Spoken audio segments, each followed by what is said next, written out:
nagbigay ng komento mga kababayan, ito pong si former Senator Trillanes patungkol po mga kababayan dito sa possible na pagkakabasura ng interim release ni dating Pangulong Duterte at kung bakit confident or mataas mga kababayan ng pananaw ni former Senator Trillanes na mababasura ito pong hinihinging interim release ni dating Pangulong Duterte. So why tayo play po natin? Ito kaya, meron nga kayang pag-asa, may pagkakataon, merong chance. Kausapin po natin ang isa sa prime movers ng mga kasong i-file sa ICC, si former Senator Antonio Sani Trillanes. Senator Sani, si Peter Atrica po dito sa Balita Patan. Good morning. Magandang umaga po sa inyo, kasamang Peter at Miss Rita. Good morning, sir. Thank you for joining us po. Oo. Senator Sani, bakit masyadong maugong itong posibleng... Eto, pakinggan nyo mga kababayan ang sasabihin ni former Senator Trillanes kasi eto, totoo to. Interim release. At di umano ay meron ng isang third party, isang bansa na nagsabi na we are willing to receive si former President Duterte in case he's given an interim release. Bakit po, is this possible or highly possible?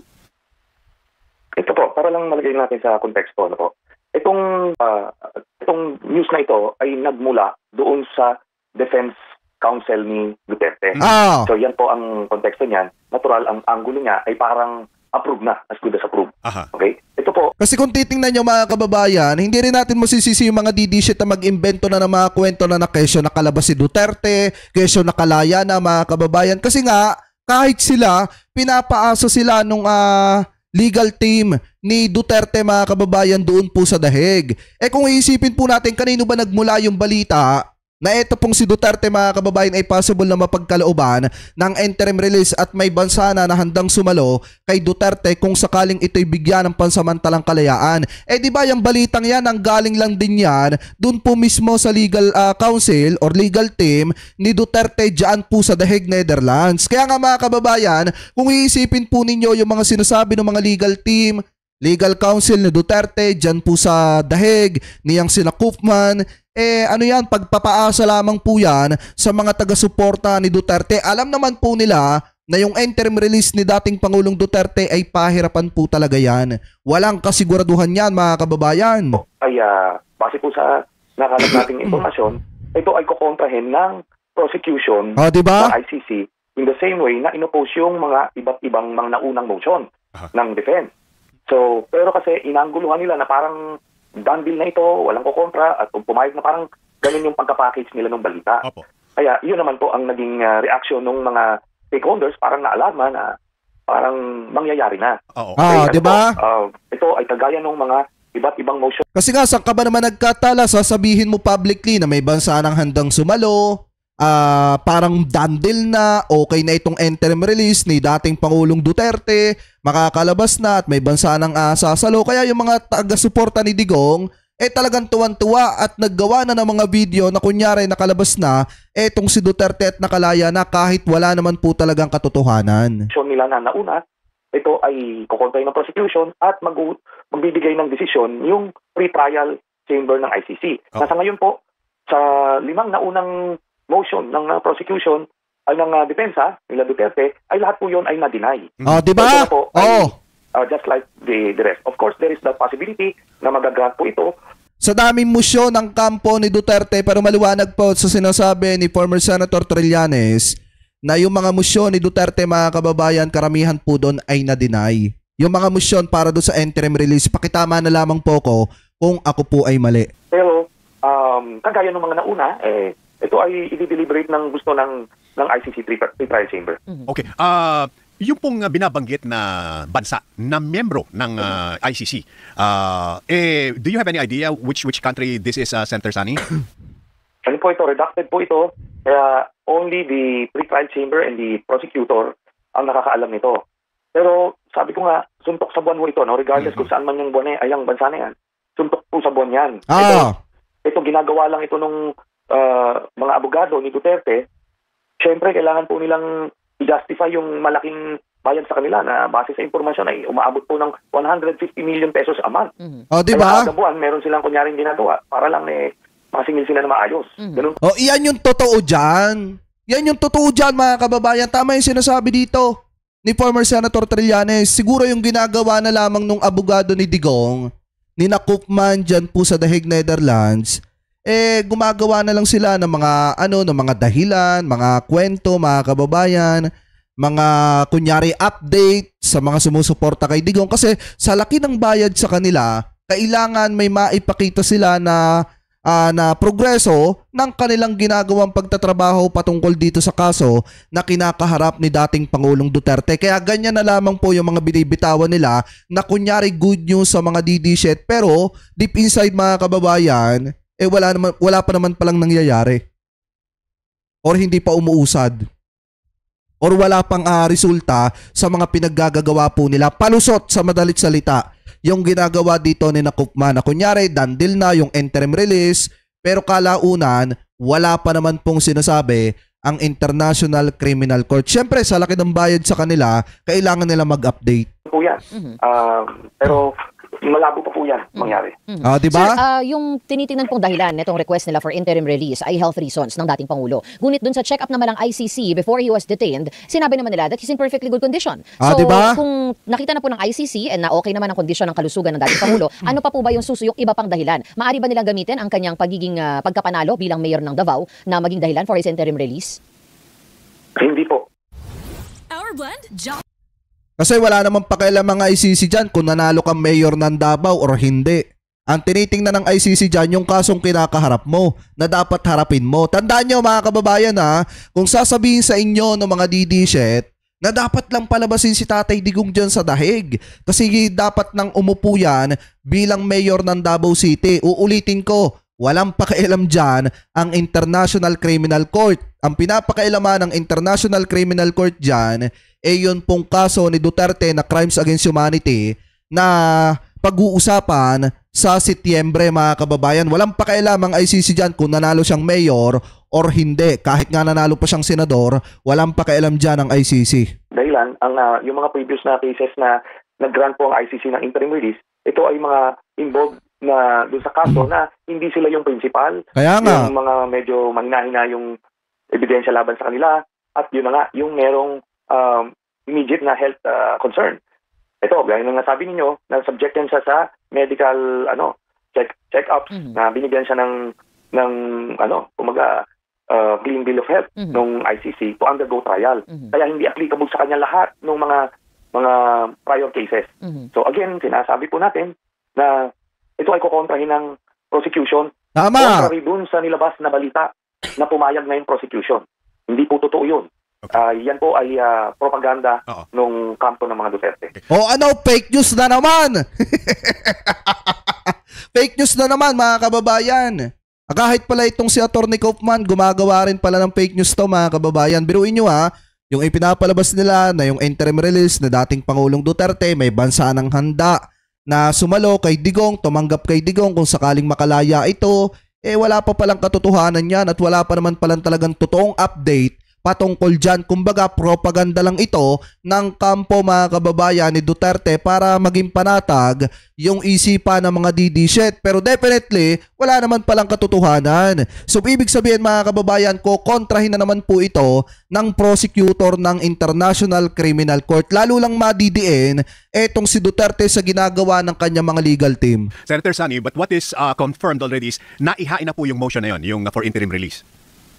Yes, opo. Yeah. Yan pong option na yan ay binibigay sa lahat ng mga akusado. Oo. Pero, gaya nga nung mga historically, yung mga principal na akusado, hindi talaga nabibigyan. Kasi grabe naman ang epekto niyan doon sa mga testigo, doon sa mga law enforcers na nagbisbis ng buhay nila at para maihatid diyan si Duterte tapos makakawalan din lang nila, masisira sila. Kaya nga. Ako po, I would like to believe na para maging consistent, madi-deny din ito sa mga susunod na linggo. And the decision is forthcoming, I suppose, kasi naihain na nga po. With your permission, Senator Sonny, medyo related, pero I'd like to get your reaction and your position on itong lumalabas na si dalawang senador daw, si Aimee at si Robin, pumunta kasama si Sara sa Malaysia bilang isang political exercise yung impeachment trial. Okay lang po ba ito? I mean, is it par for the course? Walang problema yung mga ganitong pagpapahiwatig ng suporta doon sa nasa... Alam nyo, isa lang naman komento ko dyan Eto, singit lang natin to Alam naman po natin na mga kulay na ni Amy Marcos, ni Robin Padilla, ni Bato de la Rosa, dapat po talaga mag-inhibit na lang yung mga yan. Kasi mga kababayan, kung yung mga yan ay tatayo pa bilang judge or hukom o mga hurado, dyan po sa possible na impeachment trial ni Sara Duterte, mga kababayan, anong magiging biases lang yung mga yan? Talagang alam na natin kung ano talaga yung kulay ng mga yan. Kumbaga, dapat bilang respeto naman po sa Senado, dapat mag-inhibit na lang yung mga yan. Kasi unang-una, wala namang magandang gagawin na yan doon sa trial. Kahit umupo yan na matagal dyan, alam naman po natin ang interest ng mga yan na talagang ibasura na ang impeachment ni Sara Duterte. Kaya nga mga kababayan, ganun na lamang po katindi yung ginagawa ni na Bato, ni na Robin, para lamang masawala ito pong impeachment na issue na dapat kaharapin ni Sara Duterte. Ano po ngayon, ipagpatuloy pa natin? Sasakdal? Hindi po dapat pwede yan. Kailangan medyo konting Delikadesa. discretion naman. Respeto. At dapat alam nila kung ano yung responsibilidad nila, no, bilang senator judges sa upcoming trial. Okay, nandoon na yon na talagang inherently kaalyado sila. Pero ay paano pakita nila sa taong bayan na papasok sila dito sa trial na to na bukas yung kanilang pag-iisip. Tama. Baka may lumabas na ebidensya dyan na magpuprove ng mga akusasyon. Pero alam nyo, hindi na natin inaasahan yan dito sa mga ito. Kaya nga ito yung mga ginagawa nila, yung mga asal ng mga Duterte na senador, part lang ito ng virus na tinalak ni Duterte. Simula nung naging presidente siya, nakita nyo, nung dumating si Duterte dito nung naging pangulo siya, o bago pa maging pangulo, nakita nyo paano magmura, nakita nyo paano magbabuyin yung office of the president, nakita nyo yung damit, di ba, wala siyang pakialam. Tapos, ganyan, tinalak niya, yung mga pag-aasal niya sa mga followers niya, sa mga kaalyado niya. Kaya ito yung, kumaga hanggang ngayon, yung perwisyo na we are dealing with, no? Sabog, no? Kita nyo kung gaano katindi magsalita si former Senator Trillanes, talagang sabog na sabog si Digong.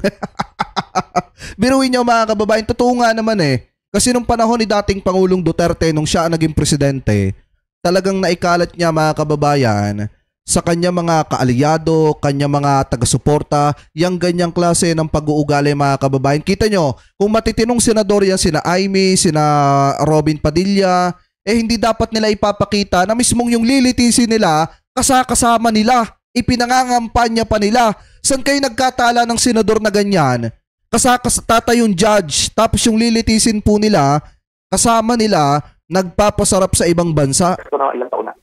Senator, matanong ko na lang din po your thoughts on this, no? Last Friday, nakausap ko po isang political analyst, no? Assistant professor po siya sa UP ng College of Law, abogado din po siya. Sinabi niya na, because I asked if ang mga senator na may obvious bias, maaari ba nilang i-recuse ang sarili, kung hindi nila i-recuse ang sarili nila sa impeachment trial, ano ang pwedeng magawa, no? May sinabi po siya na yung isa, yung fellow senators niya might move, natanggalin sila doon sa impeachment trial, or the Filipino people can do so. Alam niyo po ba itong dalawang steps na ito, Senator? Baka you can help enlighten us about this? Ano po, theoretically, pwede po yan. Theoretically. Pero ultimately, yung Senado po, it's a chamber built on personal relations din, no? Tradition. So, hindi po ganun kadali na magsa-censure ka nung kapwa mo senador kasi maaaring sa publiko nakikita natin na mainit ang balitaktakan. Pero at the end of the day, nag-uusap-usap yan kasi marami hong mga batas or other instances na magkakasama kayo sa posisyon. Kaya nga. Automatic na magkakaaway po yan. Ang isang example po is nung gigil na gigil sa akin si Duterte, no, ako po ay senador pa, na gusto niya akong ipatanggal. So inutusan niya yung mga alagad niyang bigyan ako ng ethics case para i-censure ako o i-expel ako. Pero hindi nga ako umusad yun Hindi ako umusad yun. Tapos nung gusto niya akong tanggalan ng amnesty, alam ng mga kapwa senador to na illegal yun. Lahat po ay kumampi sa akin kahit sa publiko, sa mata nila, kaalyado niya yung karamihan doon. So, ganyan po ang sitwasyon doon. While theoretically, pwede po yan na magbo-motion yung mga senador na i-suspend siya or possibly tanggalin siya sa trial. Pero masadong malalim na ho yung sugat noon pagka nangyari ho yun. Kaya hindi po, let's not expect that. Ito po yung pag-inhibit, voluntary talaga siya. Kaya dapat mag-volunteer na itong si Amy, si Bato at itong si Robin Padilla kasi una pa lang alam na po natin mga kababayan na kahit may mga matitibay na ebidensya na maglabasan dyan, kahit mapatunayan na tumatanggap si Vice President Sara Duterte ng pera or drug money mga kababayan, ang magiging boto pa rin ng mga yan, acquitted. Etong si Sara Duterte. So dapat, ang gawin nila, para hindi na sila makapanghawa pa sa iba, dapat mag-inhibit na lamang po sila. Kung talagang mahal nila ang bayan, ipakita po nila mga kababayan yung kanilang hindi pagiging bias. Umalis na lang sila, mag-inhibit na lang sila. Ganun lamang po kasimple. Kasi what will happen on the trial if hindi po sila magre-recuse? Yun ang pinag-uusapan ng napakarami. Dahil marami ang mga talagang blind supporters, talagang suporta talaga sila sa mga Duterte. Ang inaalam lang naman kasi ng impeachment trial na ito ay yung accountability doon sa mga nawalang pera. Tama. Pero kung napakarami ang senador na magdedesisyon in favor na wag matuloy ang impeachment, ano ho ang mangyayari doon sa accountability? Because these are two different things. Yung loyalty mo sa tao at yung kailangan mong gawin sa trabaho mo. Paano po Di napakasimple lang ng sagot dyan mga kababayan. Kahit sinong politiko pwede na magnakaw ng pera ng taong bayan at kapag ka dumating yung kanilang pananagutan, hindi na po sila pwedeng mapanagot. Kasi nga, timo yung mga senador, pinagtatakpan yung isang taong dapat nalilites patungkol sa sa nawawalang pera ng mamamayang Pilipino. Kung pagtatakpan po nila yan, di lahat pala ng politiko dapat pagtakpan na lang din. Kasi biruin niyo mga kababayan na, ito kasi yung kauna-unahang magiging example dapat sa ating bansa na etong taong ito kapag ka nangurakot ng pera ng taong bayan ay mapapapanagot. Pero dahil sa mga ginagawa ng mga senador na pagtatakip dito sa taong ito, yung mga ginagawa ni na Robin Padilla, ni na Bato de la Rosa, Amy Marcos na pagtatakip kay Sara Duterte at pagtutol na litisin etong si Sara ay nangangahulugan na pipwedeng tularan yan ng iba pang mga politiko mga kababayan at iisipin nila na okay lang pala magnakaw ng pera ng taong bayan, hindi naman napapapanagot. Kaya dapat po talaga mag-inhibit na itong mga senador na ito at etong si Sara Duterte ay malitis na at malaman ng taong bayan kung ano talaga ang katotohanan patungkol sa nawawalang pera at kung may katotohanan ba ang sinasabi ni former Senator Trillanes na etong pamilyang Duterte ay tumatanggap ng pera galing po sa illegal. po natin masisigurado as Filipino people na makukuha natin ang kasagutan sa accountability issue na ito? Kasaysayan. Yun nangyari po nung era of impeachment trial, kung gaano nagalit yung mga tao. Isa na po yan. Isa na pong basihan natin na isang posibilidad, no, kung ma-suppress ang katotohanan. Pero ganito po, yung mga kagaya nila Robin, nila Amy, itong mga Duterte senators na ito. Sa ngayon po, ang bilang namin, 5 sila. Si Bongo, Bato, Robin, Amy, at Marcoleta. Sila yung solid na kahit na siguro mapanood nila sa video si Sara na talagang sa mismo yung bumabaril ng at pumapatay na isang tao, i-acquit pa rin nila. Wala Kaya na pong pag-asa yan, hopeless na yan, ibilang na natin yung sa kanila. Kaya ang mga ebidensya na ilalabas dito sa korte ay para doon pa sa 19 na senador na umaasa tayo na may konting puwang pa para sa katotohanan at yun ang hopefully makukumbinsi na ebidensya na mag-convict dito kay Sara Duterte. Kasi ako po, I am very confident na pagka lumabas po yung ebidensya, mapanood po ng mga kababayan natin sa trial, sila ay mamumulat at pag namulat yung taong bayan, sila na rin po ang mag-iimpluwensya doon sa mga senador na bukas pa ang pag-iisip. Maganda po yung binanggit ninyo kanina na yung mga kunyari nag-aaway-away. At the end of the day, sabi nga nila, there are no permanent friends, only permanent interest. Agree, sir? Opo. Tama. Ganun po yan. Okay. Thank you very much, Senator Sani. Thank you, Senator.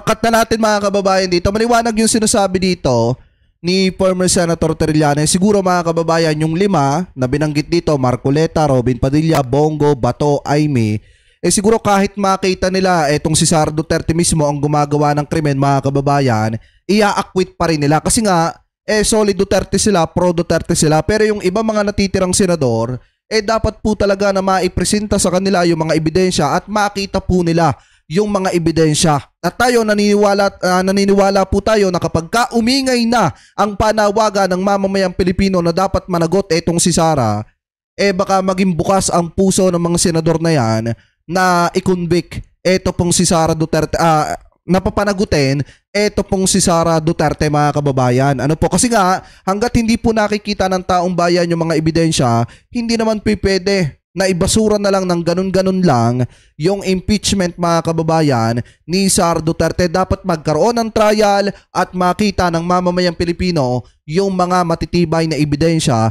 laban po kay Vice President Sara Duterte.